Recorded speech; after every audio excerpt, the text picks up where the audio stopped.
पाकिस्तान में हर कोई dairy farm open करने के बारे में सोचता है। फिजिबिलिटी भी काफ़ी अच्छी लगती है, लेकिन वक्त की कमी और इस डर से कि कहीं जानवर बीमार ना हो जाएं, फार्म की लैंड पर कब्जा ना हो जाए, इन सब चीज़ों को सोचते हुए आगे नहीं बढ़ पाते। परेशान मत हो, पाकिस्तान में डेयरी बिजनेस कॉर्पोरेट लेवल पर प्रोफेशनल मैनेजमेंट के साथ तेजी से ग्रो हो रहा है और अब आप खुद ये बिजनेस करने के बजाय इन कॉर्पोरेट जायंट्स की कंपनीज में भी इन्वेस्टमेंट करके लॉन्ग टर्म पार्टनरशिप कर सकते हैं, साइलेंट पार्टनर बन सकते हैं। सैफायर और निशात ग्रुप जैसे बड़े बड़े ग्रुप्स भी डेयरी फार्म्स ऑपरेट करते हैं। इनका हर्ड साइज 4000 से भी ज़्यादा है और अब तो PSX में भी डेयरी कंपनीज के IPOs होना शुरू हो गए हैं। खुद का डेयरी बिजनेस हो या किसी डेयरी कंपनी में स्टॉक मार्केट के थ्रू इन्वेस्ट करना, बिजनेस को समझना उसके ओनर्स की तरह बहुत ज़रूरी है। और इस वीडियो में अगले 15 मिनट में मैं आपको डेयरी बिजनेस डिटेल में एक्सप्लेन करूंगा। फर्स्ट पार्ट में मैं आपको बताऊंगा कि डेयरी का बिजनेस कैसे रन होता है, कॉस्ट्स क्या क्या होती हैं और गनी डेयरीज रेवेन्यू कैसे अर्न करती है। फिर हम उसी एग्जाम्पल से हाइपोथेटिकल ROIC कैलकुलेट करेंगे। और सेकंड पार्ट में मैं आपको गनी डेयरीज के IPO के बाद के expansion plans, next few years में कंपनी किस स्पीड से ग्रो कर सकती है, ये डिस्कस करेंगे। और आखिर में some expert insights about dairy industry of Pakistan. Pen और पेपर साथ रख लें और वीडियो को आखिर तक देखना है, क्योंकि हम सब ने मिलकर पैसिव इनकम क्रिएट करने के ऑप्शंस एक्सप्लोर करने हैं। बिकॉज फाइनेंशियल लिटरेसी का असूल है, salary is good for daily expenses but wealth is built by owning assets. और एसेट्स बनाने का वन ऑफ द बेस्ट तरीका है इन्वेस्टमेंट करने की।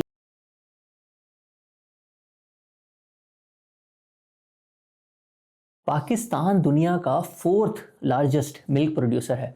रिपोर्ट्स के मुताबिक पाकिस्तान हर साल ऑलमोस्ट 72 मिलियन मेट्रिक टन यानी कि ऑलमोस्ट 70 अरब लीटर मिल्क प्रोड्यूस करता है, जिसमें से ऑलमोस्ट 60% बफलो मिल्क और 40% काउस प्रोड्यूस करती हैं। पाकिस्तान के बड़े शहर जैसे लाहौर, कराची एनुअली ऑलमोस्ट 1.5 अरब लीटर मिल्क अकेले कंज्यूम करते हैं। पाकिस्तान में मिल्क पैकेज्ड और लूज दोनों तरीकों से सेल होता है। ऑलमोस्ट 92 to 94% मिल्क जो सेल होता है वो लूज मिल्क है और पैकेज्ड मिल्क का मार्केट शेयर सिर्फ 6 से 8% है। सो आप देख सकते हैं कि under the right policy environment standardised packaged milk industry कितनी ग्रो हो सकती है, कितना पोटेंशियल है। आइए अब इस इंडस्ट्री इंफॉर्मेशन और गनी डेयरीज के IPO डॉक्यूमेंट्स को यूज करते हुए डेयरी फार्म का ROIC कैलकुलेट करने की कोशिश करते हैं। लॉन्ग टर्म कंपाउंडिंग के लिए आपको पता है ROIC कितना इंपॉर्टेंट फाइनेंशियल इंडिकेटर है किसी भी बिजनेस को एनालाइज करने के लिए। अगर हम कॉस्ट साइड से शुरू करें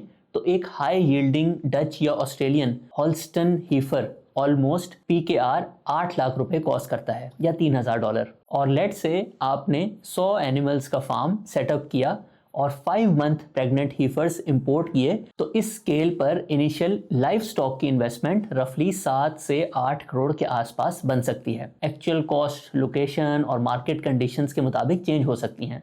प्रेग्नेंट हीफर्स को आपको 4 मंथ्स मजीद फीड करना होगा उनकी मिल्किंग स्टार्ट होने से पहले। हीफर्स अपने वेट का ऑलमोस्ट 3 से 4% फीड डेली कंज्यूम करते हैं।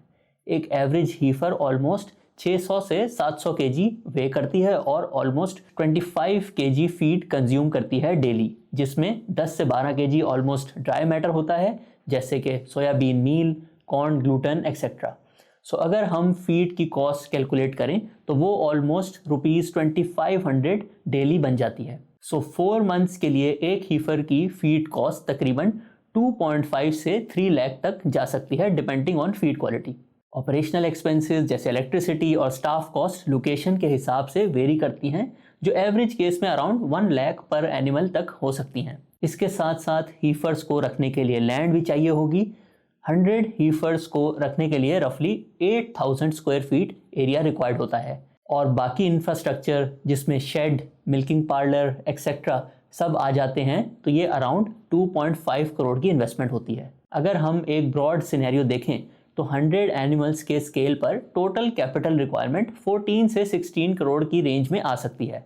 और एक एवरेज हीफर एक लैक्टेशन साइकिल में अराउंड 10,000 लीटर्स आपको मिल्क प्रोड्यूस करके देगी, लेकिन actual output genetics, feed quality और हर्ड मैनेजमेंट पर डिपेंड करता है। और इसी के मुताबिक नेक्स्ट 5 ईयर्स में 5 साइकिल्स आपको एक एनिमल से टोटल अराउंड 50,000 लीटर्स मिल्क मिल जाएगा, अगर हेल्थ और प्रोडक्टिविटी स्टेबल रहे।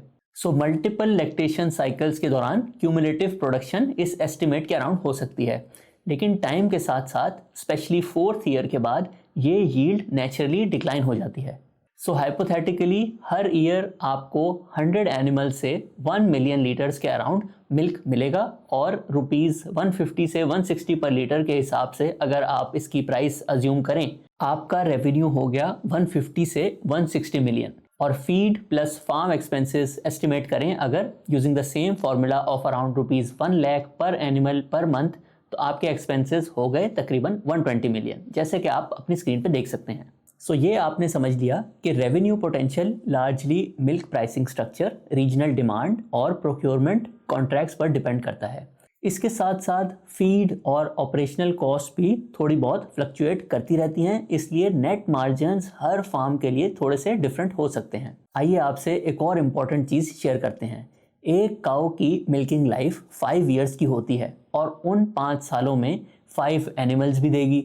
Corporate dairy farms mainly artificial sexed semen techniques female calf की बर्थ प्रोबेबिलिटी को इंक्रीज करने के लिए यूज़ करते हैं। इन फीमेल काफ्स को फ्यूचर हर्ड रिप्लेसमेंट या सेल के लिए यूज़ किया जा सकता है। सो ये जो 5 ईयर्स में आपके पास 5 एनिमल्स आते हैं, ये एक एडिशनल कैश फ्लो का सोर्स भी बन सकते हैं। सो अब आपको डेयरी बिजनेस ओनर्स की तरह समझ आ गया है। इससे पहले मैं आपको गनी डेयरीज के फ्यूचर प्लान्स और ग्रोथ के बारे में बताऊं, मैं आपको बताना चाहूँगा, बल्कि याद दिलाना चाहूँगा कि पिछले कुछ सालों में PSX में लिस्टेड कंपनीज ने एक्सेप्शनल रिटर्न्स शो किए हैं।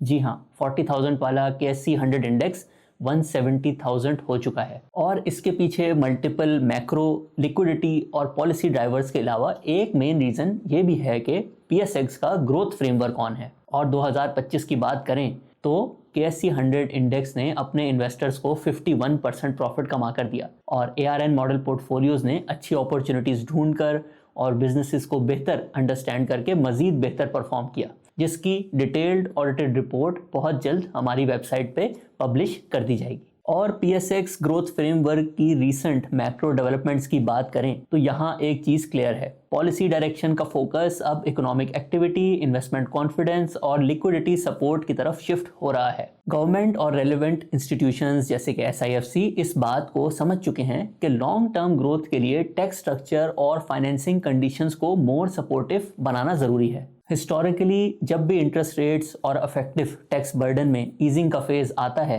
तो उसका असर बिजनेसेस के कैश फ्लोज, री इन्वेस्टमेंट कैपेसिटी और ओवरऑल वैल्यूएशंस पर ग्रेजुअली रिफ्लेक्ट होता है। ये कोई शॉर्ट टर्म ट्रिगर नहीं होता, बल्कि एक medium to long term environment build करता है, जिसमें क्वालिटी बिजनेसेस को ग्रो करना कंपैरेटिवली आसान हो जाता है। अगर आप ऐसे ही इन्वेस्टमेंट फ्रेमवर्क्स और understand the business like owners type analysis को और डिटेल में समझना चाहते हैं, तो वीडियो के डिस्क्रिप्शन के फर्स्ट लिंक पर जाकर हमारी एजुकेशनल रिसोर्सेज और SECP रजिस्टर्ड सर्विसेज को एक्सप्लोर कर सकते हैं। अब बात करते हैं गनी डेयरीज के IPO की।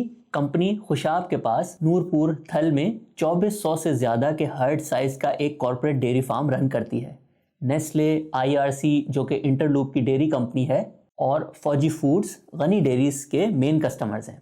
गनी डेयरीज ने रीसेंट IPO के जरिए कैपिटल रेज किया है, जिसे फार्म एक्सपेंशन और इंफ्रास्ट्रक्चर प्रोजेक्ट्स को एक्सपेंड करने के लिए स्पेंड करेगी। कैपिटल का एक हिस्सा फार्म के शेड्स, स्टोरेज टैंक्स और मिल्किंग इंफ्रास्ट्रक्चर पर इन्वेस्ट किया जा रहा है, और हर्ड साइज भी ग्रेजुअली एक्सपेंड किया जा रहा है। कंपनी रिपोर्ट्स के मुताबिक IPO प्रोसीड्स का ऑलमोस्ट 35% इंफ्रास्ट्रक्चर कैपेक्स पर स्पेंड होगा, जैसे कि शेड्स, स्टोरेज टैंक्स और दूसरे इक्विपमेंट्स, और ऑलमोस्ट 60% से कंपनी ने 1250 न्यू हीफर्स बाय करने का प्लान रखा हुआ है। साथ ही साथ मिल्किंग पार्लर, सोलर और दूसरे इनिशिएटिव पर भी इन्वेस्टमेंट की जाएगी। गनी डेयरीज की current milk production 12 million litres के अराउंड है, और आगे जाते हुए 2028 में जैसे जैसे एनिमल्स बढ़ेंगे 37 मिलियन लीटर्स तक एक्सपेक्टेड है, लेकिन एक्चुअल प्रोडक्शन मार्केट और फार्म कंडीशन पर डिपेंड करेगी। जैसे मैंने आपको बताया कि पाकिस्तान दुनिया का 4th लार्जेस्ट मिल्क प्रोड्यूसर है, जो कि ऑलमोस्ट हर साल 72 मिलियन मेट्रिक टन से ज़्यादा मिल्क प्रोड्यूस करता है। यकीनन आप सोचते होंगे कि यहाँ पर मिल्क की एक्सेस सप्लाई होगी, लेकिन ऐसा नहीं है। पाकिस्तान में मिल्क की काफ़ी शॉर्टेज है, ख़ास तौर पर फ्रेश मिल्क जो कि टेम्परेचर कंट्रोल्ड और world class standard farm practices को फॉलो करके प्रोड्यूस किया जा रहा हो। और यही है कॉर्पोरेट डेयरी फार्म्स का सबसे बड़ा प्लस पॉइंट। पाकिस्तान में कोई भी dairy farm fresh milk produce करता है तो वो इजीली सेल हो जाता है। बड़ी एमएनसीज और लोकल जायंट्स जो कि पैकेज्ड मिल्क के बिजनेस में हैं, अभी तक गवालों से मिल्क खरीदते हैं। तो अगर कॉर्पोरेट फार्म्स एक्सपैंड करें तो यही companies are ready to buy more from corporate giants. तो अगर कोई न्यू डेयरी फार्म स्टार्ट होता है या एक्सपैंड करता है, जैसे गनी डेयरीज कर रहा है, तो उस केस में मिल्क सेल करना रिलेटिवली स्ट्रेट फॉरवर्ड हो जाता है because of the market conditions. अब आ जाते हैं गनी डेयरीज की इंट्रिंसिक वैल्यू पे। और क्योंकि गनी डेयरीज एक ग्रोइंग कंपनी है और ग्रोथ कंपनीज को सही से एनालाइज करने का हमारा जो फ्रेमवर्क है, जो मैंने आपको रिसेंटली हमारी ओलंपिक वीडियो में भी एक्सप्लेन किया था, उसको अप्लाई करते हैं। फॉर न्यू व्यूअर्स ये फ्रेमवर्क कुछ यूँ है कि इंस्टेड ऑफ थिंकिंग के ग्रोइंग कंपनी है, इसका पी रेशो हाई होना चाहिए, आप उस टाइम पर नॉर्मल पी रेशो यूज़ करें जब ग्रोथ नॉर्मलाइज हो गई हो। सो गनी डेयरीज के केस में हम ये नॉर्मलाइज्ड प्रोडक्शन 2028 की है उस पर अप्लाई करेंगे। गनी डेयरीज की मिल्क प्रोडक्शन 2026 से 2028 तक आप अपनी स्क्रीन पर देख सकते हैं। गनी डेयरीज 2028 में तकरीबन 38,000 टन्स मिल्क प्रोड्यूस करने का प्लान रखती है as per management estimates. Company milk output को फ्यूचर में ग्रेजुअली इंक्रीज करने का प्लान रखती है, लेकिन एक्चुअल प्रोडक्शन मार्केट और फार्म कंडीशंस पर डिपेंड करेगी। इन लीटर्स ये प्रोडक्शन अराउंड 37 मिलियन लीटर्स बन जाती है। कंपनी ने अपने डॉक्यूमेंट्स में पास्ट परफॉर्मेंस और पॉसिबल मार्जिन रेंजेस डिस्कस की हुई हैं। इन रिपोर्ट्स के मुताबिक फ्यूचर में गनी डेयरीज के ग्रॉस मार्जिन्स 16% के अराउंड हो सकते हैं as stated in the IPO documents, और नेट मार्जिन्स 12% के अराउंड। सो थोड़ी बहुत inflation in milk price assume करने के बाद 2028 के एस्टिमेटेड प्रॉफिट्स आप अपनी स्क्रीन पे देख सकते हैं। Food industry companies historically different P ranges पर ट्रेड करती हैं, और स्पेशली क्योंकि कभी ना कभी पाकिस्तान में हेल्थ स्टैंडर्ड के मुताबिक पेस्चराइजेशन लॉज को अडॉप्ट करना है, जिसकी वजह से ये कंपनीज काफ़ी ज़्यादा ग्रो कर सकती हैं। ये हाई पी रेशोज़ पे ट्रेड करती हैं। एक और सेकेंडरी मेथड ऑफ वैल्यूएशन भी आप यूज़ कर सकते हैं to estimate Ghani dairies intrinsic value, और वो है एसेट बेस्ड। 2028 में अप्रॉक्स 3500 हर्ड साइज का फार्म, जिसमें कुछ हीफर्स हैं और कुछ काउज अपने 4th 5th लैक्टेशन साइकिल में होंगी, एक average ₹6 to 7 lakh per animal value plus infrastructure cost भी यूज़ की जा सकती है for estimation. But as minority share holders, जो कि आप जब PSX में इन्वेस्ट कर रहे होते हैं, आप एक माइनॉरिटी शेयर होल्डर होते हैं, और स्पेशली बिकॉज PSX की हिस्ट्री है of valuing businesses below their replacement cost, earnings based approach और उस पर पी रेशो देना इज़ मोर रिलायबल। ये तमाम numbers assumption based analytical scenarios हैं, और actual results market conditions, pricing और पॉलिसी डेवलपमेंट्स पर डिपेंड कर सकते हैं। Full disclaimer, this is not financial advice. Please consult your financial adviser before making any investment decisions. और मैं तो हमेशा कहता हूँ कि इन्वेस्टमेंट उस बिज़नेस में करें जिसको आप ओनर्स की तरह अंडरस्टैंड करते हों। इस अंडरस्टैंडिंग के सफ़र में आप हमारे साथ अगर जुड़ना चाहते हैं और हमारी सर्विसेज की डिटेल्स जानना चाहते हैं तो लिंक डिस्क्रिप्शन में मौजूद है। And now it is time for some expert insights about dairy industry. सबसे पहले पैकेज्ड मिल्क पर 18% सेल्स टैक्स की इम्पोर्टेंस को समझना है, क्योंकि ये गवर्नमेंट की पॉलिसी हर कुछ साल बाद बदलती रहती है और ये इस इंडस्ट्री के लिए मेक और ब्रेक है।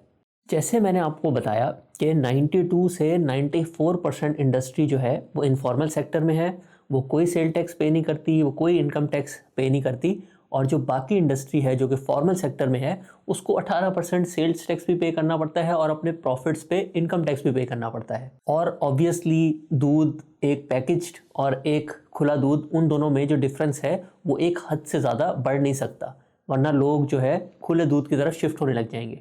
तो जब भी ये गवर्नमेंट का सेल्स टैक्स पैकेज मिल्क पे अप्लाई होता है तो एक उनका पर लीटर जो प्रॉफिट होता है वो भी कम होने लग जाता है और उनका मार्केट शेयर भी कम होने लग जाता है। तो ये एक डबल वैम्यू होती है इस इंडस्ट्री के लिए। सेल्स भी कम होने के चांसेस होते हैं और उसके साथ साथ प्रॉफिट पर लीटर भी कम होने के चांसेस होते हैं। बाकी इंडस्ट्रीज़ में भी पाकिस्तान में फॉर्मल और इनफॉर्मल सेक्टर होता है, लेकिन क्योंकि उनके रॉ मटेरियल्स इंपोर्टेड होते हैं तो आपको पोर्ट पे तो सेल टैक्स पे करना ही पड़ता है। तो 18 के बजाय 8 से लेके 12% तक सेल्स टैक्स इनफॉर्मल सेक्टर भी इनडायरेक्टली दे रहा होता है। तो जो फ़र्क होता है between formal and informal sector वो काफ़ी ज़्यादा कम होता है।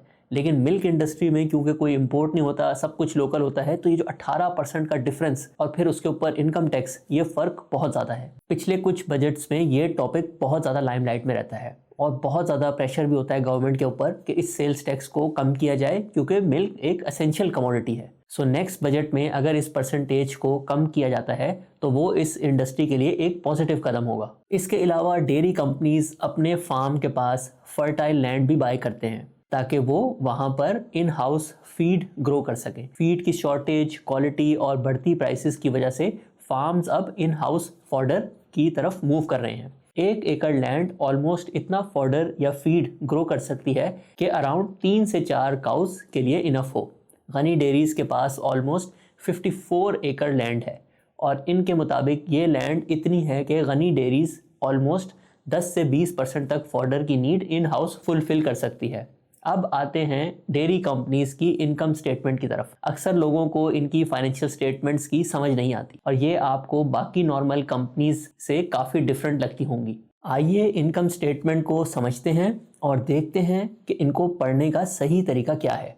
अगर हम गनी डेयरीज के FY25 के रिजल्ट्स को देखें तो इसमें ग्रॉस प्रॉफिट से पहले 3 हेड्स आते हैं। फर्स्ट है revenue from contract with customers. ये आपको बताता है कि गनी डेयरीज ने कितना मिल्क अपने कस्टमर्स को सेल किया, जैसे नेस्ले, IRC और फौजी फूड्स को। सेकंड आइटम है gain on initial recognition of milk. Accounting rules में इन हाउस प्रोड्यूस होने वाला milk as part of revenue recognise होता है, बट ये आइटम फिर आगे चल के कॉस्ट ऑफ सेल्स में माइनस भी हो जाता है। मींस इसका नेट इफेक्ट 0 है।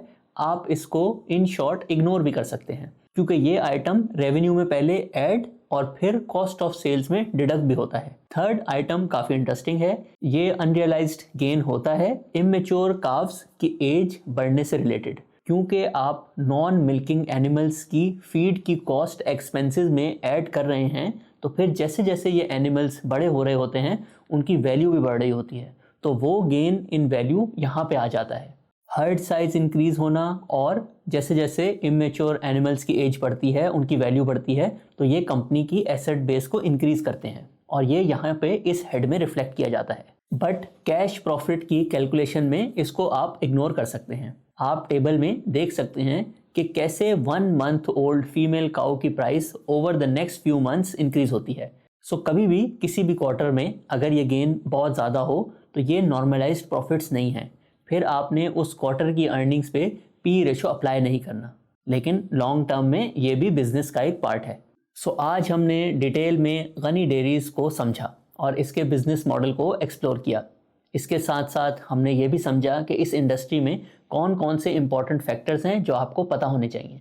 साथ ही साथ हमने फाइनेंशियल स्टेटमेंट्स की इन्स एंड आउट्स को भी समझा। अगर आप भी चाहते हैं कि ऐसे ही बिजनेस साइकिल्स और पाकिस्तान के टॉप सेक्टर्स को एक ओनर के नज़रिए से समझ लें, तो join us on this mission, explore our services and educational material in investing master class 5.0, जहां मैं आपको रियल वर्ल्ड केस स्टडीज़ के ज़रिए ये सिखाऊंगा कि कैसे हम टॉप परफॉर्मिंग स्टॉक्स आइडेंटिफाई करते हैं और हर साइकिल के अंदर नेक्स्ट बेस्ट अपॉर्चुनिटी कैसे ढूंढते हैं। क्योंकि फाइनेंशियल लिटरेसी का असूल है salary is only good for daily expenses, wealth is built by owning assets, और एसेट्स बनाने का वन ऑफ द बेस्ट तरीका है इन्वेस्टमेंट करने की आदत को अडॉप्ट करना। सी यू इनसाइड। और अब मैं आपसे 2 सवाल पूछना चाहता हूँ और ऑनेस्टली मुझे कमेंट्स में आपका व्यू ज़रूर चाहिए। फर्स्ट, क्या आज आपको गनी डेयरीज का business understand the business like owners की तरह समझ आया, और आपको क्या लगता है कि इस बजट में डेयरी सेक्टर को GST में कोई रिलैक्सेशन मिलने जा रही है?